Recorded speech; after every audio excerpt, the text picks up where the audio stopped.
Itong area na to, dito ako nagre-recharge at nagre-release ng tensyon. Dahil sa pagpapatakbo ko dun sa law firm. Nung bata pa ako, palagi akong dinadala ng papa ko dito. Dahil naniniwala siya dun sa kasabihang train them young by starting them early. Iisang pamilya tayo dito. And we protect our own. That's why each and everyone should do the same for the firm and for this family. Oh, sila nga pala ang mga magulang ko. Si Don Julio, si Doña Lilia Balmores. Sila rin ang dahilan kung bakit ako nagsumikap na kumuha ng abogasiya. At sila rin ang dahilan kung bakit nandito ako sa kinalalagyan ko ngayon. Alam mo, attorney, habang buhay kong dadalhin sa puso ko yung pagmamahal na pinakita nila sa akin. Maswerte sila sa'yo, Judge.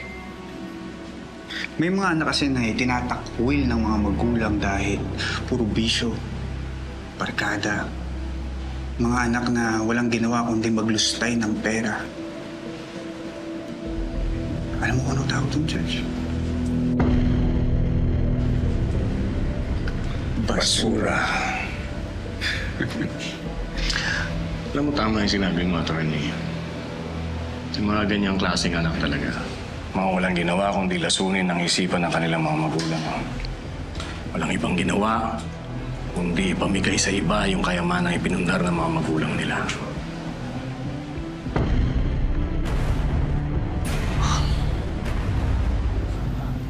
Judge, kung ako lang. Ilan kayong magkakapatid?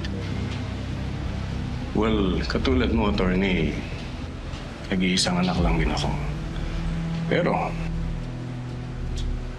merong mga nagke-claim na anak din sila.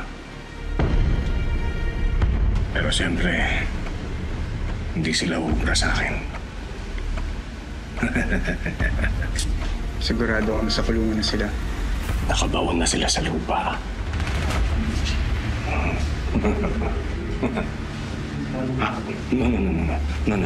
Don't get me wrong. Hindi ko sila pinamatay. Namatay sila sa aksidente. So sad. Nakakaawa. Well, maiba tayo. Minsan nga pala, pag meron tayong oras, papasundo kita. Meron akong papakita sa'yo. Ano po yun, Judge? Yung foundation. Gusto kong makita mo rin kung ano yung mga ginagawa naming proyekto para sa mga kapuspalan nating kababayan dito sa Rosario. Ito ay isang karangalan. Paano, Judge? Mauna na po ako. Salamat. Attorney, hihintayin ko sagot mo, attorney. Let me think about it, Judge.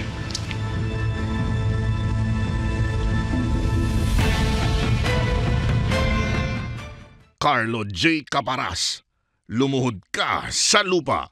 Weekdays sa Hapon Champion.